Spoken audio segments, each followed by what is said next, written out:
Do good work is not a label, but a way of living. It is the constant and diligent effort to achieve a new level of excellence in one's own life. It is the hidden inner beauty behind the struggle to achieve excellence. It's not perfect, but imperfect. It is the effort, discipline, and focus that often goes unnoticed. The goal of Do Good Work is to highlight that drive. The guests I have on this show emulate this drive in their own special way. You'll be able to apply new ideas into your own life by learning from them. We will also have one-on-one episodes with me where we'll dive into my own experience with entrepreneurship and leadership. Every episode is designed to provide you with ideas that you can apply and grow in excellence in all areas of your life, business, and career. Today on the show, we have Andrew Gazdecki. Andrew is the founder of MicroAcquire.com. He's the former CEO and founder of business apps and Altcoin, both acquired. He has won numerous accolades and awards, including Inc. 30 Under 30 Entrepreneur, and is an entrepreneur in residence at 500 startups. Andrew's on a mission to help founders, no matter how small their business, build the right relationships to take their entrepreneurial career to the next level. At MicroAcquire, he helps startups find buyers and helps them start the conversations that lead to acquisitions in just 30 days. Awesome. Well, Andrew, it's a pleasure to have you on, man. Yeah, thanks for having me, dude. I'm pretty interested to understand, dive more into, MicroAcquire and everything that you're doing, but I'd love for the listeners to get a good feel of your experience with business and what led up to the beginnings of MicroAcquire. All right. How far back do you want to go? We can go back to like high school, college, previous company before MicroAcquire. It's kind of you can get the short version or the long version. I love to hear the story you love to tell. I'll give the short version. Maybe we can expand upon that. But yeah, I've kind of been an entrepreneur my whole life. Candidly, I grew up kind of poor in a town called San Clemente. I was born in Detroit. Not many people know this, but you can see the surfing picture in the background. So I grew up in Southern California, but I bring that up because when you grow up without a lot of means, especially in a town where everyone has a lot of means, money becomes, kind of more top of mind than it usually is. And so I naturally just fell into business as my passion and my hobby. And I started businesses in high school ranging from, eBay stores. I sold like EverQuest characters, literally the characters, like level 70. I'd look for misspellings on eBay and then I'd resell them. I started a World of Warcraft website where you could buy gold in college. I started like a college student rental thing. I used to do this thing where I'd try and start a business every summer. Oh, wow. And over time, I started to get, a little bit more, I guess you could say, advanced, complex, just from experience, like just, hey, I'm going to start a business. And obviously most of them didn't work out. And then started a business called Phone Freelancer in college. That was a job board that connected mobile developers with businesses, and saw an opportunity with that one. And this is probably a good tip for the audience is it's really surprising when you start something small and what that can lead to. So I started seeing people post similar requests for certain mobile applications. And this is when like the iPhone like first came out, like no one knew how to develop mobile apps. A custom mobile app would cost like $100,000. Oh yeah. And I kept seeing small and medium-sized businesses posting requests for app development. And so that led me to the company I created called Business Apps, which is a do-it-yourself mobile app builder. Started that when I was 21, exited when I was 29. After that, I started a blockchain trading company. We can talk about that if you want. And so, that led to MicroAcquire. After going through 2 acquisitions myself, especially on the founder side, I really saw an opportunity in the market to just build a marketplace that, favors entrepreneurs over buyers. I know that probably doesn't make sense, but it really does when you've been a founder and you've gone through the process of trying to sell your business. It's completely confusing. If you've done it twice, you're an expert, but barely. And Mm, so I wanted to create an easy way for entrepreneurs to connect with buyers without the typical headaches you typically see, like large commissions or these behind the scene talks with brokers or investment bankers, mm, and really just democratizing how startups are acquired and putting more control in the hands of founders. And I mean, really, what I'm trying to say is I built what I wanted. I built something that I wish I had, mm. because there was times at business apps when it was hard, and you know, I just wanted to see what someone would pay for my business, and so I scratched my own itch. And I was also looking to acquire a SaaS company, and Mhm. just saw an opportunity to just kind of flip the market on its head and build something for entrepreneurs that can make a meaningful difference in their life when they exit their business. It's really important. And I even want to go back to like even resonating. So I'm over in San Diego. So that's like an hour, 45 minutes south of where you grew up. And Yeah, I lived in San Diego for 3 years. What part of San Diego are you in? I'm in Carmel Mountain area. So I lived in Pacific Beach, and I'd wake Nice. up at 5 a.m. every morning, and I'd ride my bike down to the beach and surf. And then I worked in La Jolla. Oh, that's awesome, man. No, and the itch is like a similar background for myself too. Like when our family like above the quote unquote poverty line, which is not too bad in California, but still wanting to be able to create a difference, but also a means to support and grow. So it's pretty meaningful. But going to what you just mentioned earlier, it's like you kind of flipped it on its head when creating MicroAcquire. And I think that's important because it's like the new economy, the new digital economy, focusing on what the users want as opposed to like what is best for the brokers or on the other side of the table. Because I believe I was listening to another conversation around this where when you're looking to sell the business, like if you're working with a broker, they might be doing what's best for the buyer of the business, not just for you as the seller. So being able to make it equal ground with MicroAcquire, I think is pretty powerful. Yeah, I mean, again, I've said this multiple times. There's absolutely great brokers, but conversations happen behind the scenes. Mm-hmm. As a broker, um, you're incentivized to sell the business and you're going to get a commission for doing so. Mm-hmm. So if you find a buyer and you speak to the founder, and the founder maybe seems a little exhausted, and that broker may turn to the buyer and say, "Hey, I think you should offer this lower price. I think they'll take it." And maybe that works out for everybody, but Mm-hmm. um, I've said this before, where incentives drive human behavior, and MicroAcquire, I think, really, flips that on its head because it's unbiased. I don't take a commission. I don't take a fee. I do quite a bit to guide sellers in terms of how to successfully sell their business, but I have no say in the negotiations. I have no say in how they price their business.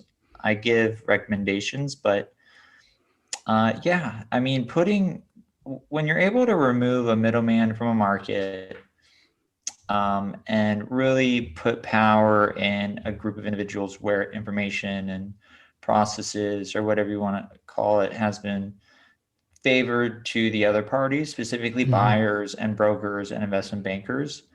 That's the market opportunity I spotted. And as an entrepreneur myself, you know, this is something I wanted. I felt it was something entrepreneurs could benefit from, and I'm having a blast running it. That's awesome. And I want to go into like the mindset for like the use case for MicroAcquire and also for business owners right now or founders that can look through acquisition for expansion. Because like there's the two, right? There's startups that either want to get into the game and buy a startup early stage or growth stage, but then there's also companies that have been running and could use a SaaS as an additional arsenal to compete strategically in the marketplace or add more value to its customers. Can you talk to us a little bit more about the mindset of both and how you see growth through acquisition? Yeah, definitely. I think that's been the most surprising part about MicroAcquires, just seeing the level of sophistication of buyers and just the diversity of buyers. So 5 years ago, when I was looking to sell, so I hired an investment bank to sell business apps. ran a process, and you speak mostly to, larger strategic companies. So for me, that was like GoDaddy, Web.com, Endurance International, J2 Global, some other really large companies. And those were acquisitions, large companies buying startups. And what we're seeing today is a large increase in private equity activity. So those are just companies that basically focus solely on buying other companies. But also like second time entrepreneurs that see a startup that's really being ran in a way of, growth at all costs, and it should really be a profitable business. And that's a big difference, running a business and running a startup. A startup is, let's grow this as fast as we can, let's not focus on profitability, we'll worry about that later. And a business is, let's make something sustainable, capital efficient, and profitable. And unfortunately, a lot of startups kind of, go down the line, and 2 years in, they realize, this is really a business and not a $1 billion opportunity. And so those make great acquisition opportunities, and it's a win-win for both parties. So on the buyer side, they're able to acquire these businesses and make some changes that make them a profitable business for the long term. And then for the founder, a lot of founders are looking to build $1 billion businesses, and that's amazing. My favorite companies are $1 billion companies and have raised a bunch of venture capital. But if you get 2 years in and you realize you're not on that trajectory, it might make sense to sell and start something new and really take another swing instead of spending a decade on something that might not turn into what your goal is. So, like, one example I can give is there was a founder that had gone through YC. They had built a product. It was a really good product, and they were looking to build a larger company. And they had already started working on another project that was showing a little bit more upside in terms of market opportunity. And they just had this other product on the side that was generating a few $100,000 in revenue. And so they sold that business within 2 weeks. 2 weeks. Wow. I posted it on MicroAcquire during the holidays in December, and they had multiple LOIs 2 weeks later. But the point there, and the founder reached out to me and he said, "This is amazing. We were going to just shut this thing down. But now we're going to take this capital and reinvest it into their next business or their current business that they're working on."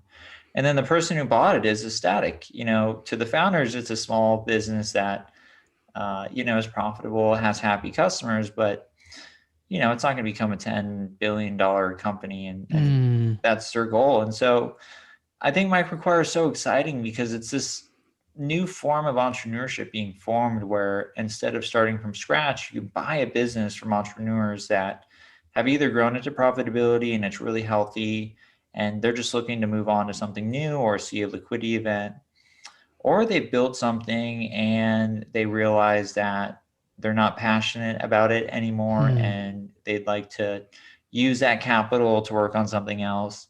And then the people that buy these businesses are ecstatic as well, because that's what they're looking to operate is businesses and less startups, if that makes sense. That makes a lot of sense. It's pretty interesting. One of the ways that I look in business and dissect them is looking at their operations, their product and marketing. And the assumption here is that with MicroAcquire, you have a solid product that has been getting momentum or success, and you're looking to either liquidate or hand off in a sell. But when you're looking at, let's say from the buyer side, looking at the companies there, are most of the startups that are in MicroAcquire, do they need more operational support, or are they looking also with the marketing fuel to keep growing? What have you been seeing in that trend? I see pretty much everything. So right now there's hundreds of startups in MicroAcquire right now, and every day probably 20 to 30 new startups are being submitted, and I manually approve each one. So through my vetting process, maybe 10% make it through. So yeah, some can be great products lacking sales and marketing. Some can be great marketing or great products with sales and marketing, but just lacking, attention from the founders. like they moved on to something else. Sometimes they're venture backed and they just need a soft landing where they built some great IP, but again, the business is, not on that trajectory to raise that next round of funding. And so there have been situations where companies are acquired and they're able to repay their investors back. They're able to take, a little bit of money out of the business and take another swing at building a big business. So to answer your question, it's really everything. I mean, there's a lot of really great products that are priced low with a low customer count.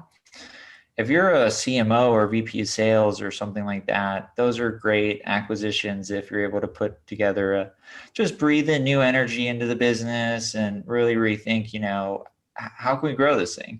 Because the founders might be just, not as excited about the business as the potential buyer might be. Makes sense. So yeah. That's interesting.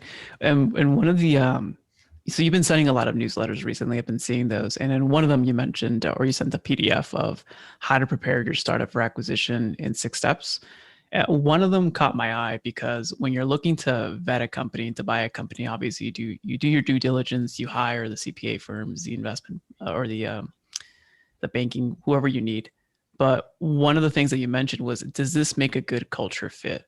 Or even do I align with its mission or core values? Can you talk to us a little bit how that fit is so important when you're going to actually buy a business? You're not just buying assets. And at the end of the day, you are. But if you're buying a team, how do you adapt that into either you as a founder coming into a new company and owning that, or as a team, already established business, absorbing another team? Yeah, that's a great question. So, in my opinion, a big part of acquisitions is, getting to know the founder and getting to know the buyer and building a really good relationship. There's a great quote by Warren Buffett that says, you can't do a good deal with a bad person. And I think this is one thing that a lot of buyers overlook, is they just look so closely at the key metrics of the business, but they don't actually get to know the founder. What are they looking to get out of this? Why are they looking to sell? What does their ideal outcome look like? And then build that personal relationship with the founder, because when you buy a business, it's not necessarily like buying a house where you just get the keys and you're like, okay, I got it. You might need them in 2, 3, 4 months. Like, hey, this customer has this unique pricing plan that they subscribe to early in the company's history. Do you have any background info on that? Only the founder is going to know those things. So, making sure that, when you acquire a company, keeping a good relationship with the original founder has so much upside, and there's zero downside. So that's why I mentioned that is, have transparent conversations with potential buyers if you're a founder in terms of, what is your ideal outcome, and be upfront about it too. Like, you don't have to beat around the bush or make it kind of cryptic in terms of what you're looking for. Sometimes you're saying, hey, I'm looking to sell the business for these reasons. Obviously, I'd love to keep, team in place. I'd love, whatever you're looking for. And then if you can get that aligned with a buyer, that's a great fit, and that could be a great acquisition.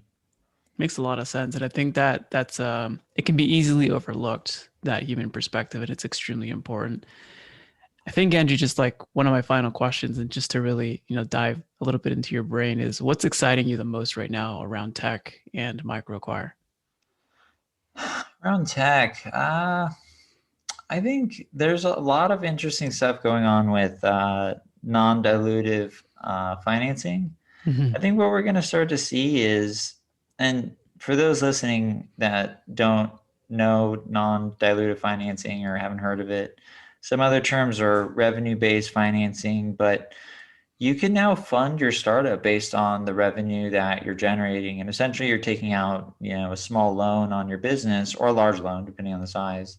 But for bootstrappers or people looking to avoid the venture route, if you're able to understand how you acquire customers, the cost to acquire the customer, if you take a loan out for, say, $50,000 and you're able to turn that into $250,000, $300,000, depending on your LTV to CAC ratio, So basically, how it costs you $100 to acquire a customer, and you're going to get 500 back. You can scale businesses to a pretty meaningful size by doing that without any investors and retaining entire equity ownership. So I'm really excited about that. I gotta say Stripe. I love everything that Stripe does. I think they're probably one of the most exciting companies in the space. What else? Blockchain, I'm still a huge fan. I think it's a little early in terms of, the applications being used. I think user experience is lacking, but that's going to catch up, and that's going to create like the whole. SaaS is cool now, but I think blockchain in 2-3 years. And again, I built a blockchain company 2 years ago, so I know what's possible, and it's kind of like the internet emerging from the early 2000s or the early. Wow. Like 20 years ago. So excited about that. In terms of MicroAcquire, what I'm really excited about, this might sound kind of cheesy, but my goal is to help create 1,000 millionaires by exiting through MicroAcquire. So, Nice. I'm chipping away at that goal little by little, but, just like one story I'll tell is there was a founder that wrote me, like I've received more payments in wine from sellers, and since I don't take commissions, I get just like nice gifts. And one seller had built a platform, and long story short, sold it, and paid off some debt for his parents, paid off his student loan debts, which is really grateful, and couldn't believe that he was able to sell his business so quickly. And just being able to have that sort of life-changing, meaningful impact for founders and entrepreneurs. I would run MicroAcquire for free. I would do that absolutely for free, just to have that impact. And just being in the fortunate situation I'm in, just really excited to just get back to entrepreneurs and founders and build something really meaningful for the startup ecosystem. Well, that makes a huge difference, man. And that's really awesome that you're doing that. Well, Andrew, for all of our listeners out there, what's the best place for people to go just to learn a little bit more about you? And thank you for this episode. Yeah, just dial 911 and no, I'm just kidding. You can follow me on Twitter, Gazdecki, if you can figure out how to spell that. Or just go to MicroAcquire, sign up, and you'll get my newsletters. And if you email me, I'll seriously respond. I love interacting with buyers, sellers, helping entrepreneurs any way I can. So MicroAcquire, add me on LinkedIn, follow me on Twitter. I will do that. We'll have those linked in the show notes. And Andrew, it's been a pleasure. Thank you. Thanks for having me.